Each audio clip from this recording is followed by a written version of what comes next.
ಆಚಾರ್ಯ ಪವನೋಸ್ಮಾಕಂ ಆಚಾರ್ಯಾಣಿ ಚ ಭಾರತೀ ದೇವೋ ನಾರಾಯಣ ಶ್ರೀಶಃ ದೈವೀ ಮಂಗಲದೇವತಾ ಅಭ್ರಮಂ ಭಂಗರಹಿತಂ ಅಜಡಂ ವಿಮಲಂ ಸದಾ ಆನಂದತೀರ್ಥಮತುಲಂ ಭಜೆ ತಾಪತ್ರಯಾಭಗಂ.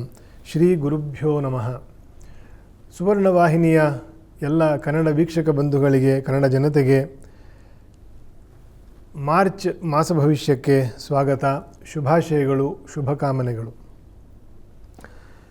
ಫೆಬ್ರವರಿಯಲ್ಲಿ ನಾನು ಸೂಚ್ಯವಾಗಿ ಮಾಸ ಭವಿಷ್ಯದಲ್ಲಿ ಹೇಳಿದ್ದೆ. ಫೆಬ್ರವರಿ ಮತ್ತು ಮಾರ್ಚ್, ಏಪ್ರಿಲ್ ಮಧ್ಯ ಕಳೆಯುವವರೆಗೂ ಸುಮಾರು 2.5 ತಿಂಗಳು ಒಂದು ಗ್ರಹಾರಿಷ್ಟ ಕಾಲದ ತಿಂಗಳುಗಳು. ಅದು ಅನಿವಾರ್ಯವಾಗಿ ಆ ಗ್ರಹದ ಅತಿಗ್ರಹರ ಅಥವಾ ಬಹುಗ್ರಹರ ಮೇಳ ಏರ್ಪಡ್ತದೆ. ಅದರಿಂದ ಸಾಕಷ್ಟು ಸಮಸ್ಯೆಗಳು ಉಂಟಾಗ್ತದೆ ಅಂತಂತ. ಅದರ ಮುಂದುವರಿದ ಭಾಗವಾಗಿ ಮಾರ್ಚ್ ಶುರುವಾಗೋದರಲ್ಲಿದೆ. ರವಿಯು ಕ್ರಮವಾಗಿ ಕುಂಭರಾಶಿಯಲ್ಲೂ ರಾಹುವನ್ನು ಬೆರೆತು ಮುಂದೆ ಮೀನರಾಶಿಯಲ್ಲಿ ಶನಿಯನ್ನು ಬೆರೆತು ಸಾಗಬೇಕಾಗಿರ್ತಕ್ಕಂತಹ ತಿಂಗಳುಗಳು ಮಾರ್ಚ್ ತಿಂಗಳಲ್ಲಿ ಬರ್ತದೆ. ಈ ಅತಿಗ್ರಹ ಅಥವಾ ಬಹುಗ್ರಹ ಯೋಗಗಳು ಸಾಮಾನ್ಯವಾಗಿ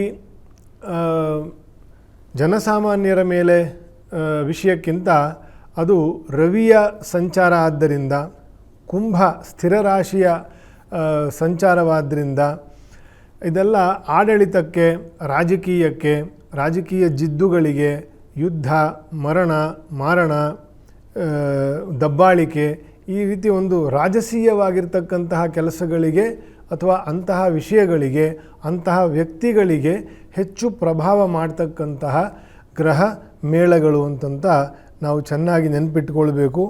ಯಾಕಂದರೆ ಸಾಮಾನ್ಯ ಮನುಷ್ಯನಿಗೆ ಕಷ್ಟ ಬರುವುದು, ಸುಖ ಬರುವುದು ಮೇಲ್ಜನರಿಂದ. ಮೇಲ್ಜನರು ಅಂದರೆ ಯಾರು? ನಮ್ಮನ್ನೆಲ್ಲ ಆಳುವಂತಹ ಜನರು, ಇನ್ವೆಸ್ಟರ್ಸು, ಬಿಸ್ನೆಸ್ ಪೀಪಲ್ಲು, ಅವ್ರ ಮೇಲ್ಗಡೆ ಇರತಕ್ಕಂತಹ ಸರ್ಕಾರದವರು, ಮಾಜಿಗಳು, ಸರ್ಕಾರದ ಆಡಳಿತ ವ್ಯವಸ್ಥೆ ಮತ್ತು ಅನೇಕ ಸರ್ಕಾರಗಳು, ದೇಶದ ಸರ್ಕಾರಗಳು, ಅಲ್ಲಿನ ಮಿಲಿಟರಿ ವ್ಯವಸ್ಥೆ, ಅಲ್ಲಿನ ಆರ್ಮಿ ವ್ಯವಸ್ಥೆ, ಇದೆಲ್ಲ ಜನಸಾಮಾನ್ಯರನ್ನು ಆಳ್ತಕ್ಕಂತಹ ವರ್ಗಗಳು. ಸೊ ಇಂತಹ ಆಳ್ತಕ್ಕಂಥ ವರ್ಗಗಳು ಸರಿಯಾಗಿ ನಡೆದರೆ ಅದೇ ರೀತಿ ಜನಮಾನಸಕ್ಕೆ ಅಥವಾ ಜನಸಾಮಾನ್ಯರಿಗೆ ಅದರ ಒಳ್ಳೆಯ ಫಲ ಬರ್ತದೆ. ಅಲ್ಲಿ ಆಗಬಾರದು, ಮಾಡಬಾರದ್ದು ಮಾಡಿದರೆ ಅದರ ದುಷ್ಪರಿಣಾಮ ಮತ್ತು ದುಷ್ಫಲವು ಜನಸಾಮಾನ್ಯರಿಗೆ ಬರ್ತದೆ. ಹಾಗಾಗಿ ಜನರು ಚೆನ್ನಾಗಿ ತಿಳ್ಕೊಳ್ಬೇಕಿದನ್ನು ಅಥವಾ ನೆನಪಿಟ್ಟುಕೊಳ್ಬೇಕು. ನಮಗೆ ನಮ್ಮದೇ ಜನಸಾಮಾನ್ಯರಿಗೆ ನಮಗೆ ನಮ್ಮದೇ ಆಗಿರ್ತಕ್ಕಂಥ ಸುಖವೂ ಇಲ್ಲ, ದುಃಖವೂ ಇಲ್ಲ. ಯಾಕಂದರೆ ನಮಗೆ ನಾವು ಸುಖವಾಗಿರಲಿಕ್ಕೂ ಕೂಡ ನಮ್ಮನ್ನು ಆಳ್ತಕ್ಕಂತಹ ವರ್ಗಗಳು ಕಾರಣ, ನಮಗೆ ದುಃಖ ಬರ್ತಕ್ಕಂಥದ್ದು ಕೂಡ ನಮಗೆ ಆಳ್ತಕ್ಕಂಥ ವರ್ಗಗಳೇ ಕಾರಣ. ಇದನ್ನು ನಾವು ಬೇಸಿಕ್ ಆಗಿ ನಾವು ನೆನಪಿಟ್ಟುಕೊಂಡ್ರೆ ಒಂದು ರೀತಿಯ ಒಂದು ಮಟ್ಟದ ಕ್ಲಾರಿಟಿ ಬರುತ್ತೆ ಜೀವನದಲ್ಲಿ. ಎಲ್ಲದಕ್ಕೂ ನಮ್ಮನ್ನೇ ಹೊಣೆ ಮಾಡ್ಕೊಳ್ಳೋವಂಥ ಒಂದು ದೋಷಗಳೆಲ್ಲ ನಾವು ಕಡಿಮೆ ಮಾಡ್ಕೊಳ್ತಾ ಮುಂದುವರಿಬೋದು.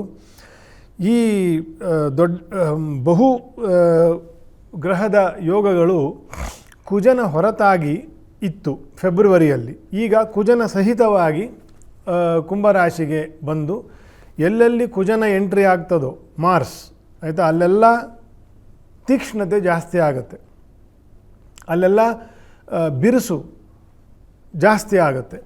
ಸೊ ಇಂತಹ ಒಂದು ಕುಜ ಸಹಿತವಾಗಿರ್ತಕ್ಕಂತಹ ರಾಹುಗ್ರಸ್ತ ರವಿ, ಬುಧ, ಶುಕ್ರ ಮತ್ತು ಕುಜ ಇವರ ಮೇಳ ಮಾರ್ಚ್ ತಿಂಗಳಲ್ಲಿ ಈಗಾಗಲೇ ಶುರು ಆಗಿದೆ. ಮಾರ್ಚ್ ತಿಂಗಳಿನ ವಿಷಯದಲ್ಲಿ ಮಾರಣಗಳು, ದೊಡ್ಡ ಮಟ್ಟದ ಯುದ್ಧ, ವಾಯು ಮತ್ತು ಅಗ್ನಿಗೆ ಸಂಬಂಧಪಟ್ಟಿರ್ತಕ್ಕಂಥ ಪ್ರಕೋಪಗಳು, ಒಂದೆರಡು ಏರ್ಪ್ಲೇನ್ ಕ್ರ್ಯಾಶ್ಗಳಾಗಿದೆ. ಆ ರೀತಿಯ ಅನೇಕವಾಗಿರ್ತಕ್ಕಂತಹ ಕ್ರ್ಯಾಶ್ಗಳು ಆಗ್ತಕ್ಕಂತಹ ಯುದ್ಧ ಸಹಿತ, ಯುದ್ಧ ಕಾರಣದಲ್ಲಿ ಕೂಡ ಪಶ್ಚಿಮ ಮತ್ತು ಮಧ್ಯಪ್ರಾಚ್ಯದ ವಿಷಯದಲ್ಲಿ ಏನು ಒಂದು ಕತ್ತಿ ಮಸೀತಾ ಇದ್ದಾರೆ, ಅಂದರೆ ಬಾಂಬ್ಗಳನ್ನು ಮಸೀತಾ ಇದ್ದಾರೆ. ಇನ್ನು ಮೇಲೆ ಕತ್ತಿ ಮಸಿಯೋದು ಅಂತ ಹೇಳೋಂಗಿಲ್ಲ, ಎಲ್ಲರೂ ಬಾಂಬ್ ಮಸೀತಾರೆ. ಆ ರೀತಿಯ ಒಂದು ಕಾಲಮಾನದಲ್ಲಿದ್ದೀವಿ. ಸೊ ಇಂತಹ ಒಂದು ಏಳಿಗೆ, ಯುದ್ಧಗಳ, ಭೀತಿಗಳ, ಮಾರಣಗಳ ಏಳಿಗೆ ಇರತಕ್ಕಂತಹ ತಿಂಗಳಲ್ಲಿ ಇದ್ದೇವೆ.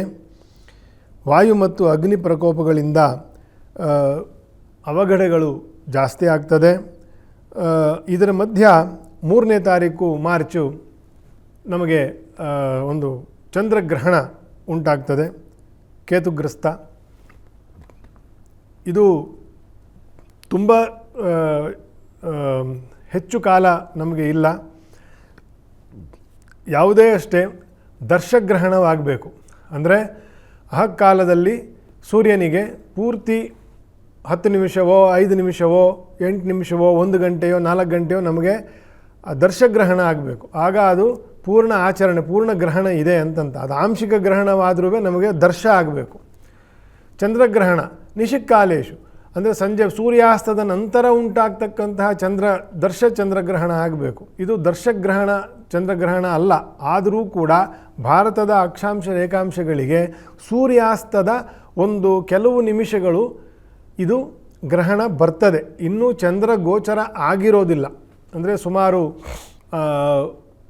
6:30 ರಿಂದ 7:15ವರೆಗೂ ಚಂದ್ರೋದಯ ಇನ್ನೂ ನಮಗೆ ಕಂಡಿರಲ್ಲ. ಅಷ್ಟೊತ್ತಿಗೆ ಗ್ರಹಣವು ಕಳೆದು, ಸೂರ್ಯಾಸ್ತವೂ ಕಳೆದು, ಗ್ರಹಣವು ಕಳೆದೋಗಿರುತ್ತದೆ. ಹಾಗಾಗಿ ಕೆಲವು ನಿಮಿಷಗಳು ನಮಗೆ ಚಂದ್ರಗ್ರಹಣ ಇದೆ ಅಂತಂತ ಇದೆ ಏನು ಜ್ಯೋತಿಷ್ಯ ಲೆಕ್ಕಾಚಾರದಲ್ಲಿ. ಹಾಗಾಗಿ ಚಂದ್ರಗ್ರಹಣದ ಪರಿಣಾಮವು ಕೂಡ ಏನು ಹೇಳಿದ್ದೀನಿ, ರಾಹುವಿನ ಸಂಸರ್ಗ ದೋಷದಿಂದ ಉಂಟಾಗ್ತಕ್ಕಂತಹ ಬಹುಗ್ರಹ ಯೋಗಗಳು, ಅಲ್ಲಿ ಸಪ್ತಮದಲ್ಲಿ ಕೇತುವಿನೊಂದಿಗೆ ಚಂದ್ರನು ಬೆರೀತಕ್ಕಂಥದ್ದು. ಸೊ ಇದೆಲ್ಲವೂ ಕೂಡ ಇದೇ ಮಾರಣಗಳಿಗೆ, ಕೃತ್ರಿಮಾಚಾರಗಳಿಗೆ, ಆಭಿಚಾರ ದೋಷಗಳಿಗೆ, ಪರಸ್ಪರ ದ್ವೇಷಗಳಿಗೆ, ಅಪನಂಬಿಕೆಗಳಿಗೆ, ಕಳ್ಳಕಾಕರಗಳ ಹಾವಳಿ, ಕುಜನು ಅಲ್ಲಿ ಬೆರೆತಿರೋದ್ರಿಂದ ಒಬ್ಬರ ಸ್ವತ್ತನ್ನು ಅಪಹಾರ ಮಾಡ್ತಕ್ಕಂತಹ, ಬಲವಂತವಾಗಿ ಅಪಹಾರ ಮಾಡ್ತಕ್ಕಂತಹ ಏನು ದುರ್ಭಾವನೆ ಇರ್ತದೆ ರಾಜರಿಗೆ. ಅದು ಅಮೆರಿಕ ಟ್ರಂಪ್ನವನೇ ಆಗಿರಲಿ, ಇಲ್ಲ ಇಸ್ರೇಲ್ನವನಾಗಿರಲಿ, ಇರಾನ್ನವನಾಗಿರಲಿ, ಯಾರೇ ಆಗಿರಲಿ, ಅಥವಾ ರಸ್ತೆ ಬದಿಯ ಯಾರೋ ಕಳ್ಳಕಾಕರಿರಲಿ, ಒಬ್ಬರ ವಸ್ತುವನ್ನು, ಒಬ್ಬರ ಅಧಿಕಾರ ಏನೇ ಇರಲಿ, ಒಬ್ಬರ ವಿಷಯವನ್ನು ನಾವು ಅಪಹಾರ ಮಾಡ್ತಕ್ಕಂತಹ ದುರ್ಬುದ್ಧಿಯು ಈ ಗ್ರಹಣಾದಿಗಳಿಂದ, ಚಂದ್ರನಿಗೆ ಬರ್ತಕ್ಕಂತಹ ದೋಷಗಳಿಂದ ಅದು ಹೆಚ್ಚಾಗ್ತಾ ಹೋಗ್ತದೆ. ಅದರ ದುಷ್ಪರಿಣಾಮಗಳು ಇನ್ನು ಮುಂದಿನ ದಿನಗಳಲ್ಲಿ ಕಾಣುವವರಿರ್ತೇವೆ. ಮತ್ತು ಇದಾದ ನಂತರ ಫಾಲ್ಗುಣ ಮಾಸ ಕೊನೆ ಬರ್ತದೆ. 18-19ನೇ ತಾರೀಕು ಮಾರ್ಚಲ್ಲಿ ನಮಗೆ ಈ ವಿಶ್ವಾವಸು ನಾಮ ಸಂವತ್ಸರ ಕಳೆದು ಮುಂದಿನ ಪರಾಭವ ಸಂವತ್ಸರ ಶುರು ಆಗ್ತದೆ. ಅದು ಚಾಂದ್ರಮಾನ ಯುಗಾದಿಯ ಆರಂಭದ ತಿಂಗಳು ಕೂಡ ಮಾರ್ಚ್ನಲ್ಲಿ ಇದೆ. ಆಗ ಸಂವತ್ಸರದ ಫಲಗಳು ಬದಲಾಗ್ತದೆ. ಕೆಲವೊಂದು ಗುರುವಿನ ವರ್ಷ ಆಗ್ತದೆ ಮುಂದಿನ 18ನೇ ತಾರೀಕಿಂದ. ಈಗ ರವಿಯ ವರ್ಷ ಕಳೆದು ಗುರುವಿನ ವರ್ಷಕ್ಕೆ ಹೋಗ್ತಕ್ಕಂಥದ್ದು ಆಗ್ತದೆ. ಅದರ ಫಲವು ಕೂಡ ಪ್ರತ್ಯೇಕವಾಗಿ ನಾವು ಹೇಳಬೇಕಾಗತ್ತೆ ಮುಂದೆ. ಇದೆಲ್ಲವೂ ಕೂಡ ಮಾರ್ಚ್ ತಿಂಗಳಲ್ಲಿ ಇರ್ತಕ್ಕಂತಹ ಗ್ರಹಚಾರ ಮತ್ತು ಗ್ರಹ ದೋಷಗಳು. ಏತನ್ಮಧ್ಯ ಗುರುವು ವಕ್ರಿ ಇದ್ದ ಮಿಥುನದಲ್ಲಿ ಅವನು ಕೂಡ ನೇರ ಸಂಚಾರ ಮಾಡಿ ಕರ್ಕ ರಾಶಿಯ ಕಡೆ ಸಾಗತಕ್ಕಂತಹ ಒಂದು ತಿಂಗಳು ಕೂಡ ಮಾರ್ಚ್ ತಿಂಗಳಲ್ಲೇ ಉಂಟಾಗ್ತದೆ. ಮುಂದೆ ಮಾರ್ಚ್ ತಿಂಗಳ ಮೇಷಾದಿ 12 ರಾಶಿಗಳ ಮಾಸ ಫಲ ಅಥವಾ ರಾಶಿ ಫಲವನ್ನು ನೋಡೋಣ. ಮಾರ್ಚ್ ಮಾಸ ಭವಿಷ್ಯದ ಗೋಚಾರವನ್ನು ನೋಡಿದ್ವಿ. ಇನ್ನು ರಾಶಿ ಫಲವನ್ನು ನೋಡ್ತಾ ಮೇಷಾದಿ 12 ರಾಶಿಗಳಲ್ಲಿ ಮೇಷರಾಶಿಯನ್ನು ತಗೊಳ್ತಾ ಅತ್ಯಂತ ವೈಭವವಾಗಿರ್ತಕ್ಕಂತಹ ಒಂದು ಮಾಸ ಮೇಷರಾಶಿಯವರಿಗೆ ಆಗಿದೆ, ಈಗ ಆಗ್ತದೆ. ಯಾಕಪ್ಪ ಅಂತಂದರೆ ಲಾಭದಲ್ಲಿ ರಾಹುವಿನ ಕೇಂದ್ರದಲ್ಲಿ ಎಲ್ಲ ಗ್ರಹರು ಕೂಡ ಲಾಭಕ್ಕೆ ಬಂದು ಸೇರಿಕೊಂಡು ಮುಂದೆ ಬರ್ತಕ್ಕಂತಹ ತಿಂಗಳಲ್ಲಿದ್ದೀರಿ.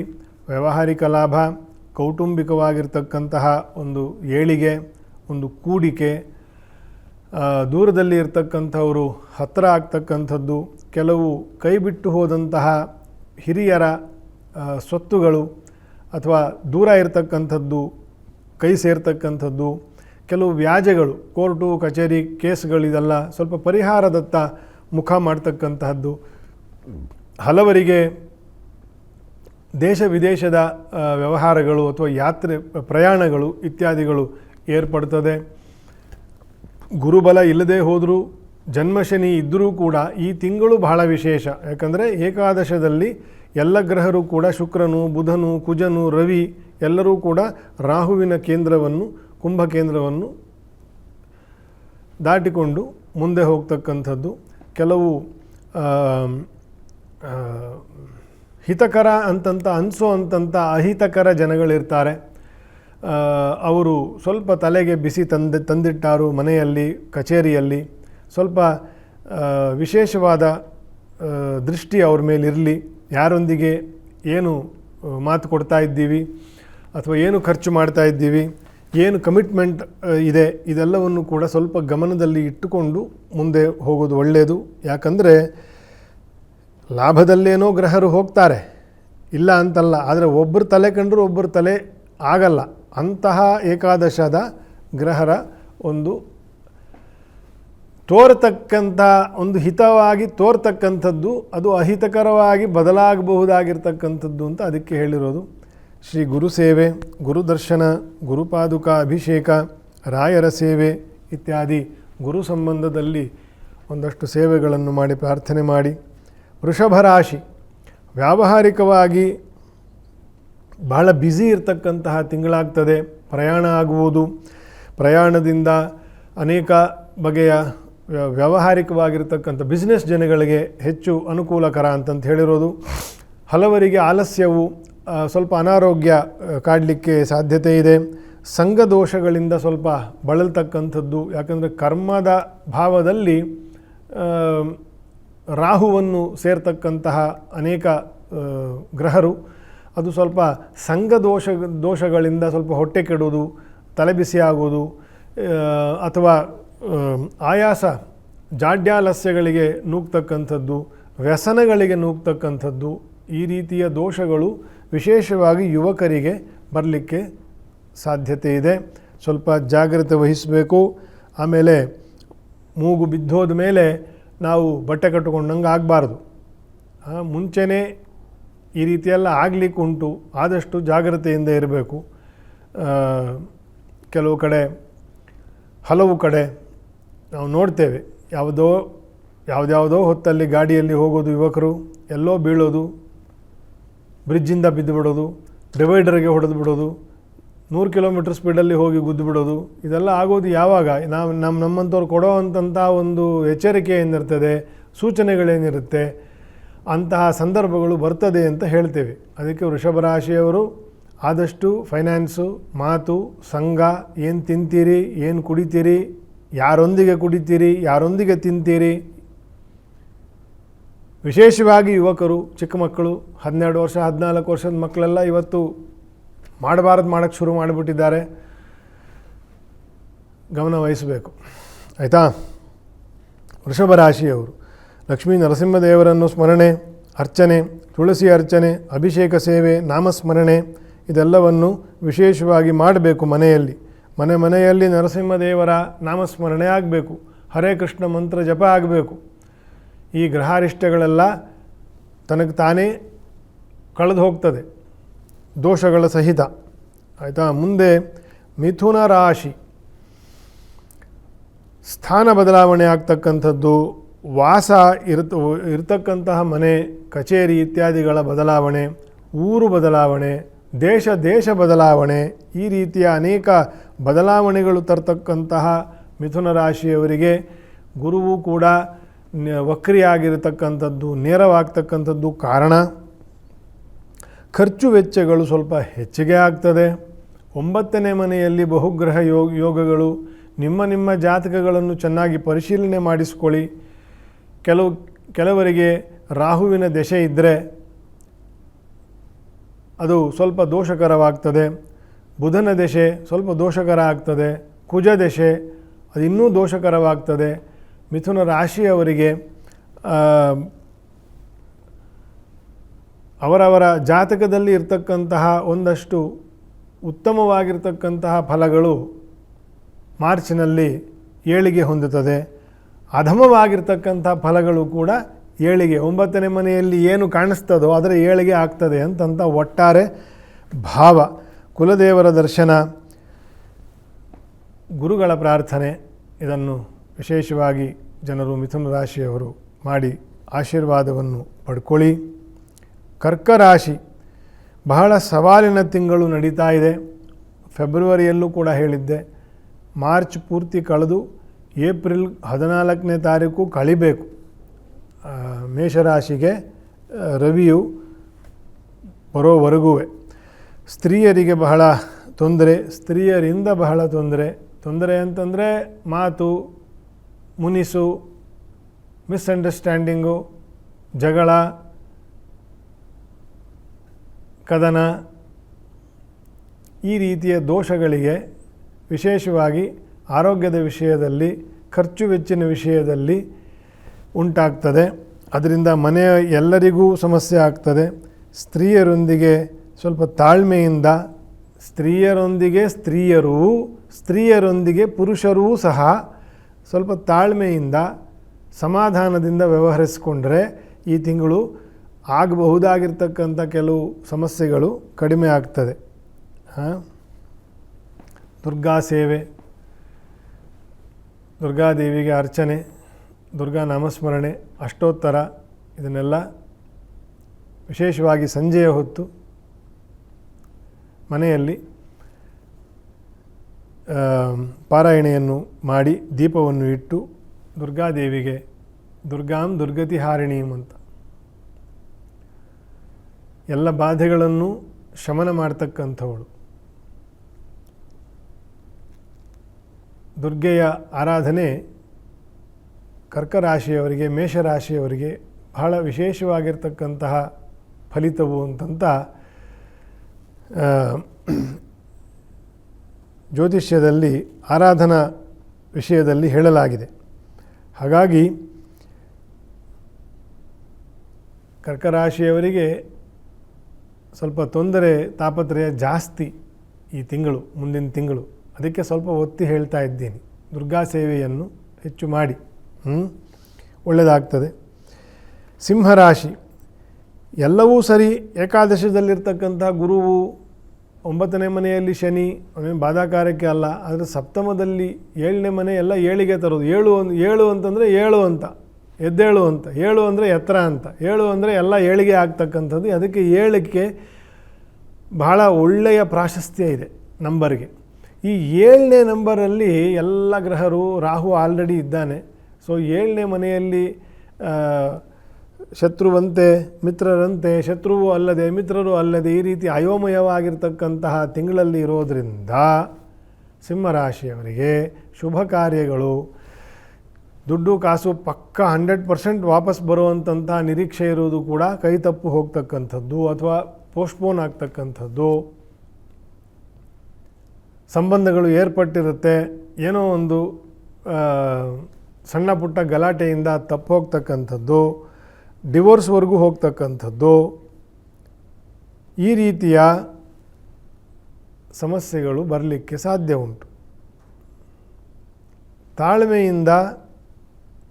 ತಾಳ್ಮೆ ಅಲ್ಲಿ ರಾಶಿಯಲ್ಲಿ ಕೇತು ಇದ್ದಾನೆ, ಅವನು ತಾಳ್ಮೆಯಿಂದ ಇರೋಕ್ಕೆ ಬಿಡಲ್ಲ. ಹಾಗೇನು ಮಾಡೋದು? ಅದಕ್ಕೆ ನನ್ನ ಮಾತು ಜ್ಞಾಪಕ ಇಟ್ಕೊಳ್ಳಿ, ತಾಳ್ಮೆ ಬರ್ತದೆ ಅಂತಂತ. ತಾಳ್ಮೆಯಿಂದ ಇರೋಕ್ಕೆ ಹೇಳಿದ್ದಾರೆ, ನೋಡೋಣ, ಇನ್ನೊಂದೆರಡು ಸತಿ ಪ್ರಯತ್ನ ಮಾಡೋಣ, ಸರಿ ಆಗ್ಬೋದು ಅಂತ ಮುಂದೆ ಹೋಗಿ. ಸರಿ ಆಗುತ್ತೋ ಇಲ್ವೋ, ಒಟ್ಟಿನಲ್ಲಿ ಹಾಳಂತೂ ಆಗಲ್ಲ. ಆ ರೀತಿಯ ಗಮನ ಇಟ್ಕೊಂಡಿರಬೇಕು. ವ್ಯವಹಾರವೂ ಕೂಡ ಸ್ವಲ್ಪ ನಿಧಾನ ಆಗುತ್ತೆ.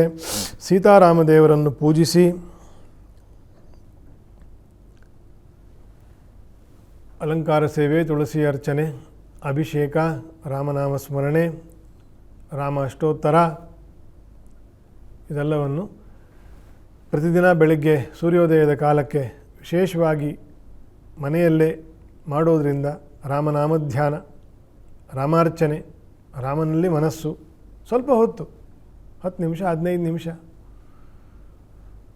ಸೀತಾರಾಮರ ಗುಡಿಗೆ ಹೋಗಿ ಒಂದು ತುಳಸಿ ಅರ್ಚನೆಯನ್ನು ಮಾಡಿಸಿ ಪ್ರಾರ್ಥನೆ ಮಾಡಿ ತಾಳ್ಮೆಯಿಂದ ಮುಂದುವರಿಲಿಕ್ಕೆ ರಾಮನೇ ಬೆಸ್ಟ್ ಅಂತ ಅದು. ಹಾಗಾಗಿ ಬಹಳ ತಾಳ್ಮೆ ಬೇಕು ಸಿಂಹರಾಶಿಯವರಿಗೆ ಈ ತಿಂಗಳು, ಮುಂದಿನ ತಿಂಗಳು ಎಲ್ಲ. ಯಾಕಂದರೆ ಮುಂದಿನ ತಿಂಗಳು ಈಗ 7ನೇ ಮನೆಯಲ್ಲಿ ಇರತಕ್ಕಂತಹ ತ್ರಿಗ್ರಹ ಚತುರ್ಗ್ರಹ ಎಲ್ಲ ಅಷ್ಟಮದಲ್ಲಿ ಆಲ್ರೆಡಿ ಬಾಧಕನಾಗಿರ್ತಕ್ಕಂಥ ಶನಿಯೊಂದಿಗೆ ಸೇರ್ತಾರೆ. ಈ ತಿಂಗಳಿಗಿಂತ it will be very difficult next month, ಮಾರ್ಚ್ಗಿಂತ. ಸೀತಾರಾಮರನ್ನು ಗಟ್ಟಿಯಾಗಿ ಹಿಡ್ಕೊಳ್ಳಿ, ಆಯಿತಾ, ಎಲ್ಲ ಸರಿಯಾಗ್ತದೆ.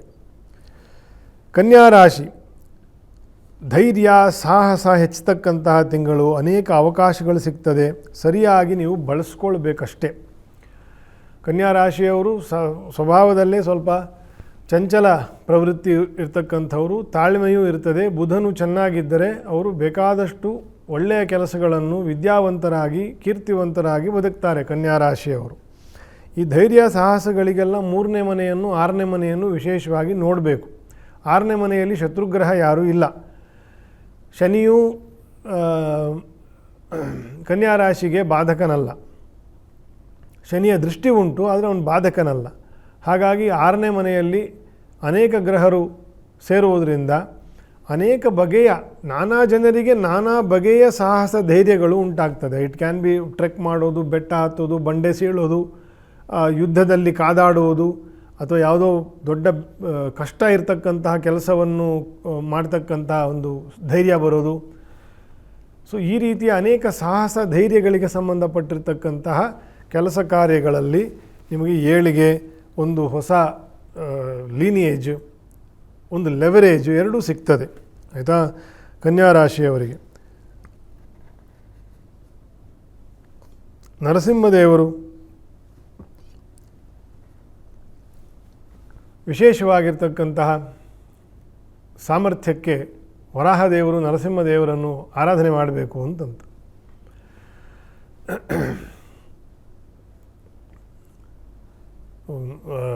ವನೇ ನಾರಸಿಂಹೆ ಪ್ರಯಾಣೇ ಚ ತ್ರಿವಿಕ್ರಮೆ ಸರ್ವಕಾರ್ಯೇಷು ಶ್ರೀಕೃಷ್ಣ. ಎಲ್ಲ ಕೆಲಸ ಮಾಡಬೇಕಾದ್ರೆ ಶ್ರೀಕೃಷ್ಣಾಯ ನಮಃ ಅಂತ. ಮತ್ತು ವನೆ ಅಂದರೆ ಕಾಡು ಮೇಡುಗಳು ಮಧ್ಯದಲ್ಲಿ ಸಂಚಾರ ಮಾಡಬೇಕಾದ್ರೆ ನರಸಿಂಹದೇವರನ್ನು ಪೂಜಿಸಿ ಹೋಗಬೇಕು. ಮತ್ತು ಪ್ರಯಾಣ, ಬಹಳ ದೂರ ಪ್ರಯಾಣ ಮಾಡಬೇಕು. ತ್ರಿವಿಕ್ರಮ ರೂಪಿ ಶ್ರೀ ವಿಷ್ಣುವನ್ನು ತದ್ವಿಷ್ಣೋ ಯತ್ ಪರಮಂ ಪದಂ ಸದಾ ಪಶ್ಯಂತಿ ಸೂರಯಃ ದಿವೀವ ಚಕ್ಷುರಾತತಂ. ಅವನೇ ತ್ರಿವಿಕ್ರಮ, ವಾಮನನು ತ್ರಿವಿಕ್ರಮ ಆದಂತೆ. ಹಾಗಾಗಿ ಮತ್ತು ಜಲದಲ್ಲಿ ವಾರಾಹೆ, ಜಲದಲ್ಲಿ ಮಧ್ಯದಲ್ಲಿ ಹೋಗಬೇಕಾದ್ರೆ, ಬೋಟಲ್ಲಿ ಹೋಗಬೇಕಾದ್ರೆ, ಶಿಪ್ಪಲ್ಲಿ ಹೋಗಬೇಕಾದ್ರೆ, ಈಜ್ತಾ ಇರಬೇಕಾದ್ರೆ, ಸೊ ವರಾಹ ದೇವರನ್ನು ನಾವು ಸ್ಮರಣೆ ಮಾಡಿಕೊಳ್ಬೇಕು ಅಂತಂತ. ಈ ರೀತಿಯ ಈ ಕನ್ಯಾ ರಾಶಿಯವರಿಗೆ ಹೆಚ್ಚು ಧೈರ್ಯ ಸಾಹಸಗಳು ಇರೋದರಿಂದ ಈ ತಿಂಗಳು ನರಸಿಂಹದೇವರನ್ನು ವಿಶೇಷವಾಗಿ ಸೇವೆ ಮಾಡಿ, ಸ್ಮರಣೆ ಮಾಡಿ ಒಳ್ಳೆಯದಾಗ್ತದೆ. ಮುಂದೆ ತುಲಾ ರಾಶಿ, ಮಾನಸಿಕವಾಗಿರ್ತಕ್ಕಂಥ ಕಿರಿಕಿರಿ, ಅಸಹನೆ ಈಗ ಆಲ್ರೆಡಿ ಇದೆ, ಅದು ಹೆಚ್ಚುತ್ತೆ. ತುಲಾ ರಾಶಿ ಅಂತಂದರೆ ತಾಳ್ಮೆ ಅಂತಂತ. ನಿಮ್ಮನ್ನೂ ಕೂಡ ಹೈರಾಣ ಮಾಡ್ತಕ್ಕಂತಹ ತಿಂಗಳಲ್ಲಿ, ವರ್ಷದಲ್ಲಿ ಇದ್ದೀರಿ. ಪಂಚಮದಲ್ಲಿ ರಾಹು, ಕಾರ್ಯನಾಶ, ಶ್ರದ್ಧಾನಾಶ, ಆರಾಧನಾ ಮೂರ್ತಿಗಳ, ಆರಾಧನಾ ದೇವತೆಗಳ ಉಪಾಸನೆಯಲ್ಲಿ ಆಲಸ್ಯ, ಮಕ್ಕಳಿಂದ ತೊಂದರೆ ಅಥವಾ ಮಕ್ಕಳಿಗೆ ಯಾವುದಾದ್ರೂ ಬಾಧೆಗಳು ಅಥವಾ ಮಕ್ಕಳಿಂದ ಯಾವುದಾದ್ರೂ ಬಾಧೆಗಳು, ಅನಾರೋಗ್ಯವೋ ಇನ್ನೇನು ಓದೋ ವಿಷಯದಲ್ಲೋ ಏನೋ ಈ ರೀತಿಯ ಸಮಸ್ಯೆಗಳು ಬರ್ತದೆ. ಅದಕ್ಕೆ ಈಗ ಆಲ್ರೆಡಿ ಇದೆ. ತಾಳ್ಮೆಯಿಂದ ನೀವು ಅದನ್ನು ಪರಿಹಾರ ಮಾಡಿಕೊಂಡು ಹೋಗಬೇಕು. ಮತ್ತು ಆ ಪಂಚಮದಲ್ಲಿ ಎಲ್ಲ ಗ್ರಹರು ಸೇರೋದರಿಂದ ಕೆಲವು ಸನ್ಯಾಸಿಗಳಿಗೆ, ಸಾಧು ಸಂತರಿಗೆ ಕೆಲವೊಂದು ಸಿದ್ಧಿಗಳ, ಕೆಲವೊಂದು ಒಳ್ಳೆಯ ಸಾಧನೆ ಸಿದ್ಧಿಗಳನ್ನು ಕೊಡ್ತಕ್ಕಂತಹ ತಿಂಗಳು ಕೂಡ ಸಾಧನ ಮಾರ್ಗದಲ್ಲಿ ಇರತಕ್ಕಂಥವರಿಗೆ.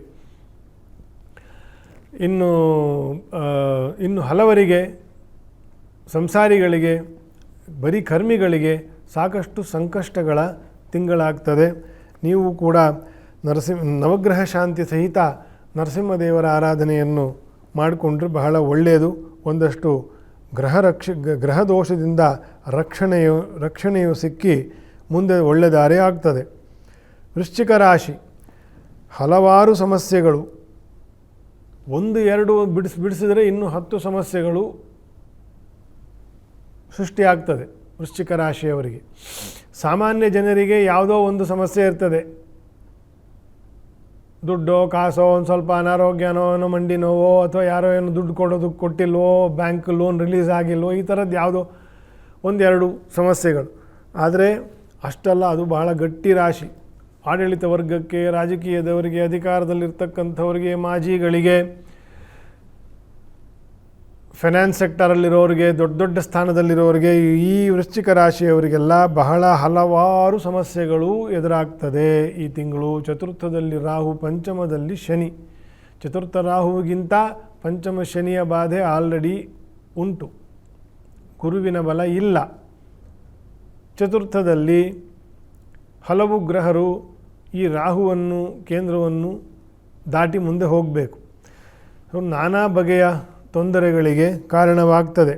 ಹಾಗಾಗಿ ಭಗವನ್ನಾಮ, ಹರಿನಾಮ ಜಪ, ಪಾರಾಯಣೆ, ಧ್ಯಾನ, ಗುರುದರ್ಶನ, ಒಂದು ಗ್ರಹ ಶಾಂತಿ, ಇದೆಲ್ಲವನ್ನು ಮಾಡಿಕೊಂಡ್ರೆ ವೃಶ್ಚಿಕ ರಾಶಿಯವರಿಗೆ ಬಹಳ ನೆಮ್ಮದಿ ಸಿಗ್ತದೆ. ಮುಂದುವರೆದು ಧನುರ್ ರಾಶಿ, ಮಾರ್ಚ್ನಲ್ಲಿ ಕುಟುಂಬದವರಿಗೊಂದಿಗೆ ಏಳಿಗೆ, ಕೌಟುಂಬಿಕವಾಗಿರತಕ್ಕಂತಹ ಪ್ರಗತಿ, ವ್ಯಾಪಾರ ವ್ಯವಹಾರಗಳಲ್ಲೂ ಪ್ರಗತಿ, ಕುಟುಂಬಕ್ಕೆ ಸಂಬಂಧಪಟ್ಟಿರತಕ್ಕಂತಹ ವ್ಯಾವಹಾರಿಕವಾಗಿ ಅಭಿವೃದ್ಧಿ, ಒಂದು ಮನ್ನಣೆ, ಇದೆಲ್ಲವೂ ಕೂಡ ಮುಂದುವರಿಯುತ್ತದೆ. ಸಪ್ತಮ ಗುರುವಿನ ಯೋಗ, ಚತುರ್ಥ ಶನಿಯ ಯೋಗ, ಶುಭಸ್ಥ ಶನಿಯ ಯೋಗ ಆಲ್ರೆಡಿ ಇದೆ. ಈ ದ್ವಿತೀಯದಲ್ಲಿ ಇದ್ದಂತಹ ಉಚ್ಚ ಕುಜನು ಇನ್ನೊಂದಷ್ಟು ಏಳಿಗೆಯನ್ನು ಕೊಡ್ತಾ ತೃತೀಯಕ್ಕೆ ಹೋಗ್ತಾನೆ. ಸೊ ಈ ರೀತಿಯ ಒಂದಷ್ಟು ಒಳ್ಳೆಯ ಬೆಳವಣಿಗೆ, ಒಳ್ಳೆಯ ಒಂದು ಬದಲಾವಣೆ, ಪರಿವರ್ತನೆ, ಅಂದರೆ ಫಾರ್ ಬೆಟರ್ ಧನುರ್ ರಾಶಿಯವರಿಗೆ. ಜೂನ್ 1ನೇ ವಾರದವರೆಗೂ ಗುರುವಿನ ಅನುಕೂಲದಲ್ಲಿ ಏನು ಬೇಕೋ ಅದನ್ನು ಗಟ್ಟಿ ಮಾಡಿಕೊಳ್ಳಿ. ಆಮೇಲೆ 1 ವರ್ಷ ಗುರು ಬಲ ಇರಲ್ಲ. ಪಂಚಮಕ್ಕೆ ಶನಿಯೂ ಹೋಗ್ತಾನೆ ಮುಂದಿನ ವರ್ಷ. ಧನುರಾಶಿಯವರು ಈಗ ಏನು ಪುಣ್ಯ ಮಾಡ್ತೀರಿ ಅದು ಮುಂದೆ ಕಾಯ್ತದೆ. ಮಹಾದೇವನ ದರ್ಶನ, ರುದ್ರಾಭಿಷೇಕ, ನಮಃಶಿವಾಯ ಪಂಚಾಕ್ಷರ ಜಪ ತಪ್ಪದಂತೆ ಮಾಡಿ ಭಗವದ್ ಅನುಗ್ರಹವನ್ನು ನಿತ್ಯ ಸಂಪಾದನೆ ಮಾಡಿ. ಮುಂದೆ ಮಕರ ರಾಶಿ, ಶತ್ರುಪೀಡೆ, ಮಾನಸಿಕ ಕಿರಿಕಿರಿ, ಖರ್ಚು, ಇದೆಲ್ಲದರಿಂದ ಹೈರಾಣ, ಸಾಕಾಗ್ತದೆ. ಗುರುವಿನ ಅನುಕೂಲ ಇಲ್ಲದ್ದು ಒಂದು ಕಾರಣ. ಮತ್ತು ಜನ್ಮದ ಉಚ್ಚ ಕುಜ, ಅದು ಅನಾವಶ್ಯಕವಾಗಿರ್ತಕ್ಕಂತಹ ಕೆಲವು ಬೇನೆಗಳಿಗೆ ಕಾರಣ ಆಗ್ತದೆ. ಉಚ್ಚ ಕುಜನ ಅನುಕೂಲ ಕೆಲವ್ರಿಗೆ ಆಗ್ತದೆ, ಕೆಲವ್ರಿಗೆ ಆಗೋದಿಲ್ಲ. ಅದೇ ಇರೋದೇ ಅದು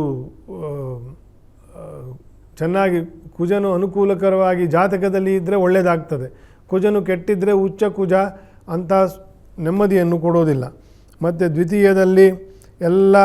ದ್ವಿತೀಯ ಭಾವದಲ್ಲಿ ಎಲ್ಲ ಗ್ರಹರು ಬರ್ತಕ್ಕಂಥದ್ದು ಕುಂಭರಾಶಿಗೆ. ಇದೆಲ್ಲವೂ ಕೂಡ ಮಾನಸಿಕ ಕಿರಿಕಿರಿ, ಉದ್ವೇಗ, ಸಡನ್ನಾಗಿ ರಿಯಾಕ್ಟ್ ಮಾಡೋದು, ಆಮೇಲೆ ಪಶ್ಚಾತ್ತಾಪ ಪಡೋದು, ಆಮೇಲೆ ದಾರ್ಷ್ಟ್ಯ ತೋರಿಸೋದು, ಕೊಬ್ಬು ಅಂತ. ನಾನಿರೋದೇ ಹಿಂಗೆ, ಏನಿವಾಗ ಮಾಡಬಾರದು ಮಾಡೋದು, ಅದನ್ನು ಸಮರ್ಥನೆ ಬೇರೆ ಮಾಡಿಕೊಳ್ಳೋದು, ದೌರಾತ್ಯ ಅಂತ ಕರೀತಾರೆ ಅದಕ್ಕೆ. ಇದೆಲ್ಲ ದೋಷಗಳು ಬರಲಿಕ್ಕೆ ಕುಜ ಕಾರಣ, ಆಯಿತಾ? ಹಾಗಾಗಿ ಭಾಳ ಹುಷಾರಾಗಿರಬೇಕು, ಅದೆಲ್ಲ ಅನಾವಶ್ಯಕ ಅಂತಂತ. ಸೊ ಇದೆಲ್ಲವನ್ನು ಅರ್ಥ ಮಾಡಿಕೊಂಡು ಸ್ವಲ್ಪ ತಾಳ್ಮೆಯಿಂದ ಮುಂದೆ ಹೋದರೆ ಸರಿ ಆಗ್ತದೆ. ಗುರುಗಳ ದರ್ಶನ ಮಾಡಿ, ರಾಯರ ದರ್ಶನ ಇರಲಿ, ರಾಯರ ಪ್ರಾರ್ಥನೆ ಮಾಡಿ, ಎಲ್ಲ ಗ್ರಹಾರಿಷ್ಟಗಳನ್ನು ಕೂಡ ಎಲ್ಲ ಬಗೆಯ ಗ್ರಹಾರಿಷ್ಟಗಳು ಕೂಡ ಗುರುಗಳ ಸೇವೆಯಿಂದ, ಗುರುಗಳ ಪ್ರಾರ್ಥನೆಯಿಂದ, ವಿಶೇಷವಾಗಿ ರಾಯರ ಪ್ರಾರ್ಥನೆ ಸೇವನೆಗಳಿಂದ ಪರಿಹಾರ ಆಗ್ತದೆ. ಮುಂದೆ ಕುಂಭರಾಶಿ, ಮಾನಸಿಕವಾಗಿರ್ತಕ್ಕಂಥ ಒತ್ತಡ, ಆದಾಯಕ್ಕೆ ಕೊರತೆ, ಚಿಂತೆ. ಯಾಕೆ ಅಂತಂದರೆ ಈ ಗ್ರಹರ ಮೇಳ ಅವರ ಮೇಳ ಎಲ್ಲ ರಾಹುವಿನ ಕೇಂದ್ರ ಕುಂಭದಲ್ಲಿ ಬಂದು ಅವರ ಕಿರಣಗಳ ಒತ್ತಡ ಎಲ್ಲ ರಾಹುವನ್ನು ಒತ್ತರಿಸಿ ಹೋಗ್ತದೆ. ಮುಂದೆ ಒಂದು ರೀತಿಯ ಗ್ರಹಣವೇ ಎಲ್ಲ ಗ್ರಹರಿಗೂ ರಾಹುವಿನಿಂದ. ಇದೆಲ್ಲ ಮಾನಸಿಕವಾಗಿ ಮನಸ್ಸಿನ ಮೇಲೆ ಹೆಚ್ಚು ಪರಿಣಾಮ ಬೀಳ್ತದೆ. ಪ್ರೆಷರ್ ಕುಕ್ಕರ್ ಥರ ಸರಿಯಾಗಿರೋ ಸೀಟಿ ಇದ್ದರೆ ಅದು 3 ಸತಿನೋ 5 ಸತಿನೋ ಕೂಗಿಬಿಟ್ಟು ಆಗ್ತದೆ. ಎಷ್ಟೋ ಜನಕ್ಕೆ ಒಳಗಡೆ ರಬ್ಬರು ಸರಿ ಇರಲ್ಲ, ಸೀಟಿನೂ ಸರಿ ಇರಲ್ಲ. ಇಂಥ ಅನೇಕ ಸಮಸ್ಯೆಗಳಿರ್ತಕ್ಕಂಥ ಜನಗಳು ಕುಂಭರಾಶಿಯಲ್ಲಿ ಇರ್ತಾರೆ. ಅಂಥವ್ರಿಗೆಲ್ಲ ಬಹಳ ತೊಂದರೆ, ಒತ್ತಡ, ಮಾನಸಿಕವಾಗಿರ್ತಕ್ಕಂಥ ಒತ್ತಡ. ಆದರೂ ದೈವಾನುಕೂಲ ಇದೆ, ದೇವರ ದೃಷ್ಟಿ ನಮ್ಮ ಕುಂಭರಾಶಿಯ ಮೇಲಿದೆ. ಧೈರ್ಯವಾಗಿ ಇರಿ, ಹರಿನಾಮ ಸ್ಮರಣೆ ಮಾಡಿ.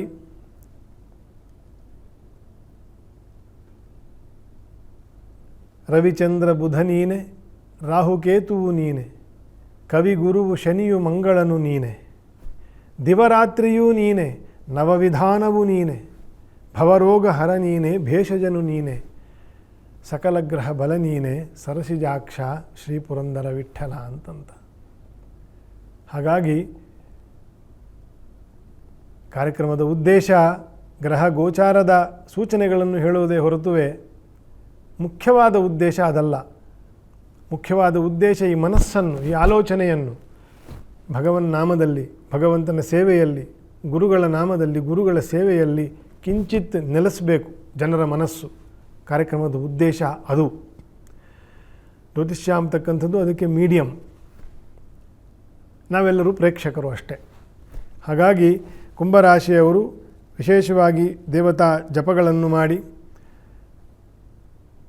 ಶ್ರೀ ಹರಿವಾಯುಗಳ ಆರಾಧನೆಯನ್ನು, ನಾಮಸ್ಮರಣೆಯನ್ನು, ಶಕ್ತಿ ಇದ್ದವರು ಒಂದು ದುರ್ಗಾ ಹೋಮವನ್ನು, ಒಂದು ಗಣಪತಿ ಹೋಮವನ್ನು ಒಟ್ಟಿಗೆ ಮಾಡ್ತಕ್ಕಂಥದ್ದು ಭಾಳ ಒಳ್ಳೆಯದು. ಗ್ರಹಶಾಂತಿ ಪೂರ್ವಕ, ಗ್ರಹಶಾಂತಿ ಕಳಶಾರಾಧನೆ ಪೂರ್ವಕ ಮಾಡಿದ್ರೆ ಬಹಳ ಒಳ್ಳೆಯದು ಕುಂಭರಾಶಿ. ಕೊನೆಯದಾಗಿ ಮೀನರಾಶಿ. ಮನಸ್ಸು ಮೊದಲೇ ಗೊಂದಲ ಮೀನರಾಶಿಯವರಿಗೆ. ಸ್ಥಿರವಾಗಿರ್ತಕ್ಕಂತಹ ಚಿತ್ತ ಕಡಿಮೆ. ಹಾಗಾಗಿ ವ್ಯಯದಲ್ಲಿ ರಾಹು, ಜನ್ಮದಲ್ಲಿ ಶನಿ ಆಲ್ರೆಡಿ ಇರತಕ್ಕಂತಹ ವರ್ಷದಲ್ಲಿ ಇದ್ದೀರಿ. ಈ ವ್ಯಯದಲ್ಲಿ ಬರ್ತಕ್ಕಂತಹ ಎಲ್ಲ ಗ್ರಹರು ಕೂಡ ಇನ್ನೊಂದಷ್ಟು ಹಿಂದುಗಡೆ ಸೆಳೀತಾರೆ. ಅಂದರೆ ಭೂತಾತ್ಮಕವಾಗಿರ್ತಕ್ಕಂಥ ಶರೀರದ ಬಾಧೆಗಳು ಜಾಸ್ತಿ ಆಗ್ತದೆ. ಬೆನ್ನು ನೋವು, ಬೆನ್ನು ಹುರಿ ನೋವು, ಅದರ ಕೆಳಗಡೆ ರೀಡ್ಸ್ ನೋವು, ಸ್ಯಾಟಿಕಾ ನೋವು, ಶೂಲ ಬಾಧೆ, ಮಂಡಿ, ಗಂಟು ಬಾಧೆಗಳು, ಸ್ಯಾಟಿಕಾ ನರ್ವ್ಸು, ಉಬ್ಬುಗೊಳ್ತಕ್ಕಂತಹ ನಾಳಗಳ ಸಮಸ್ಯೆಗಳು, ಈ ರೀತಿಯೆಲ್ಲ ಕೆಳಗಡೆ ಸೆಳೀತಕ್ಕಂತಹ ಬಾಧೆಗಳು, ಡೌನ್ವರ್ಡ್ಸ್. ಈ ಡೌನ್ವರ್ಡ್ಸ್ ಉಂಟಾಗ್ತಕ್ಕಂತಹ ದೋಷಗಳು ಆಲ್ರೆಡಿ ಮೀನರಾಶಿಯವರಿಗೆ ಇದೆ, ಅಲ್ಪವಾಗಿ ಕುಂಭರಾಶಿಯವರಿಗೂ ಇದೆ. ಆದರೆ ಈ ವ್ಯಯದಲ್ಲಿ ಬರ್ತಕ್ಕಂತಹ ಅನೇಕ ಗ್ರಹರಿಂದ ಇದು ಈ ಡೌನ್ವರ್ಡ್ಸ್ ಕೆಳಗಡೆ ತಳ್ತಕ್ಕಂತಹ ಎನರ್ಜಿ ಸೋರ್ಸನ್ನು ಈ ಭೂತ ಶರೀರಕ್ಕೆ ಕೆಳಗಡೆ ತರತಕ್ಕಂತಹ ಸ್ವಲ್ಪ ದೋಷಗಳು ಜಾಸ್ತಿ ಆಗ್ತದೆ. ಹಾಗಾಗಿ ಆಹಾರದಲ್ಲಿ, ಪಾನೀಯದಲ್ಲಿ ಲೈಟಾಗಿ ಇರಿ, ಒಳ್ಳೆ ಎಕ್ಸರ್ಸೈಸ್ ಮಾಡಿ, ಮನಸ್ಸನ್ನು ಲೈಟಾಗಿ ಇಟ್ಕೊಳ್ಳಿ. ಯಾರಿಗೆ ಬಾಧೆಗಳು ಜಾಸ್ತಿ ಆಗ್ತದೆ, ಖಂಡಾಪಟ್ಟೆ ಬೆಳಗ್ಗೆ ಮಧ್ಯಾಹ್ನ ರಾತ್ರಿ ಅಂತಂತ ತಿಂತಾನೇ ಇರೋದು, ದಿನ ಮಾಂಸ ತಿನ್ನೋದು, ಇದು ಬೆಳಗ್ಗೆ ಮೊಟ್ಟೆ ಅಂದರೆ ಮಧ್ಯಾಹ್ನ ಕೋಳಿ, ರಾತ್ರಿ ಮೀನು. ನಾನು ಕಂಡ ಬೆಂಗಳೂರು ಮೈಸೂರು ಹೀಗಿರಲಿಲ್ಲ. 20-30 ವರ್ಷದ ಹಿಂದಿನ ಜನರಾಶಿ ಹೀಗಿರಲಿಲ್ಲ. ಇವತ್ತು ಜಾತಿ ಜನ ಅಲ್ಲದೆ, ಕಾಲ ಅಕಾಲ ಅಲ್ಲದೆ ಎಲ್ಲರೂ ಎಲ್ಲವನ್ನೂ ತಿನ್ನೋದು. ಆ ತಿನ್ನುವುದರ ಮೇಲೆ ಏನು ಒಂದು ಮಾನ ಮರ್ಯಾದೆ ಅಂತಂದ ವಸ್ತುವಿಗೆ ಒಂದು ಮಾನ ಇದೆ, ಒಂದು ಮರ್ಯಾದೆ ಇದೆ. 90% ರೋಗಗಳು ಉಲ್ಬಣ ಆಗ್ತಾ ಇರೋದು ಭಾರತದಲ್ಲಿ ಆ ಭಾರತದ ಮೂಲ 30 ವರ್ಷ ಹಿಂದೆ ಇದ್ದ ಒಂದು ಸರಳ ಭೋಜನ, ಅದು ಮಾಂಸಾಹಾರವೇ ಇರಲಿ ಸಸ್ಯಾಹಾರವೇ ಇರಲಿ, ಅದು ತಪ್ಪಿ ಹೋಗಿರ್ತಕ್ಕಂಥ ಕಾರಣ. ಒಂದೊಂದು ಹೋಟ್ಲಲ್ಲೂ ಊಟವನ್ನು ವೈಭವ ಮಾಡೋದು, 100 ರೂಪಾಯಿಗೆ 30 ಐಟಮ್, 150 ರೂಪಾಯಿಗೆ 50 ಐಟಮ್, 200 ರೂಪಾಯಿಗೆ 75 ಐಟಮ್. ಏನು ಮನುಷ್ಯನ ಹೊಟ್ಟೆಯೋ ಅಥವಾ BBMP ಕಸದ ತೊಟ್ಟಿಯೋ? ಅದನ್ನು ಹೋಗಿ ಇವ್ರು ಕ್ಯೂನಲ್ಲಿ ನಿಂತ್ಕೊಂಡು ರೀಲ್ಸ್ ಬೇರೆ ಮಾಡಾಟ, ಅದನ್ನು ನೀವು ಹೋಗಿ ಅಲ್ಲಿ ತಿನ್ನಿ ಅಂತಂತ. ಒಂದು ಸತಿ ಆ ಪಾಟಿ ತಿಂದರೆ ಮನುಷ್ಯನೋ ಅವನಿಗಿಂತ ಧನ ರಾಸುಗಳು ಬೆಟರ್ ಲೈಫ್ ಸ್ಟೈಲ್ ಹೊಂದಿದೆ.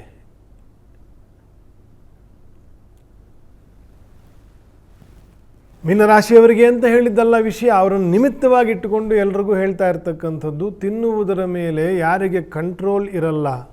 You should eat quality, you should eat timely. Quality ಮತ್ತು ಸಮಯ, ಹಿತಭುಕ್ ಮಿತಭುಕ್ ಕಾಲಭುಕ್ ಅಂತ ಇರತಕ್ಕಂಥದ್ದು ಆಯುರ್ವೇದ ಸೂತ್ರ. 90%ಗಿಂತ ಮಾರಣಾಂತಿಕವಾಗಿರ್ತಕ್ಕಂಥ ಕಾಯಿಲೆಗಳು ಬರ್ತಾ ಇರುವುದೇ ಅನಿಯಮಿತವಾಗಿರ್ತಕ್ಕಂತಹ ಆಹಾರ ಇಂಟೇಕ್ಸಿಂದಲೇ. ಅದು ಉಲ್ಬಣ ಆಗ್ತಕ್ಕಂತಹ ಗ್ರಹಚಾರ ದೋಷಗಳು ಮೀನರಾಶಿಯವರಿಗೆ, ಸ್ವಲ್ಪ ಕುಂಭರಾಶಿಯವರಿಗೆ ಈಗಿರೋದ್ರಿಂದ ಅದನ್ನು ಸೇರಿಸಿ ಹೇಳಿದೆ. ಆಹಾರ ವಿಹಾರದಲ್ಲಿ ಸ್ವಲ್ಪ ಜಾಗೃತಿ ಇರಲಿ. ಮನಸ್ಸನ್ನು, ಬಾಡಿ ಲೈಟಾಗಿ ಇಟ್ಕೊಂಡ್ರೆ ಮನಸ್ಸು ಲೈಟಾಗಿರುತ್ತೆ. ಸಿಂಪಲ್ ಆಯಿತಾ. ಥಂಡಿ ಪದಾರ್ಥಗಳು ಇತ್ಯಾದಿಗಳಿಂದೆಲ್ಲ ದೂರ ಇರಿ. Keep hydrated. ಹೆಚ್ಚು ಯೋಗಾಭ್ಯಾಸ ಮಾಡಿ ಮತ್ತು ಯೋಗ ಸಾಧನೆಗಳನ್ನು ಅಭ್ಯಾಸ ಮಾಡಿ. ಗುರುದರ್ಶನ, ಗುರುಗಳ ಸೇವೆ, ಗುರುಪೀಠದ ಒಂದು ದರ್ಶನ, ಈ ರೀತಿಯ ಗುರು ಸೇವೆಗಳನ್ನು ಮಾಡ್ತಾ ಮುಂದುವರೆದರೆ ಸಾಕಷ್ಟು ಒಳ್ಳೆಯ ಪರಿಣಾಮವೂ ಕೂಡ ಮೀನರಾಶಿಯವರಿಗೆ ಬರ್ತದೆ. ಇದಿಷ್ಟು 12 ರಾಶಿ ಮಾರ್ಚ್ ಭವಿಷ್ಯವಾಗಿತ್ತು. ಮುಂದೆ ಪುನಃ ಸಿಗುವವರೆಗೂ ಎಲ್ಲರಿಗೂ ಮತ್ತೆ ಶುಭಾಶಯಗಳನ್ನು ಕೋರ್ತಾ ಎಲ್ಲವನ್ನು ಶ್ರೀಕೃಷ್ಣಾರ್ಪಣೆ ಮಾಡ್ತೇನೆ.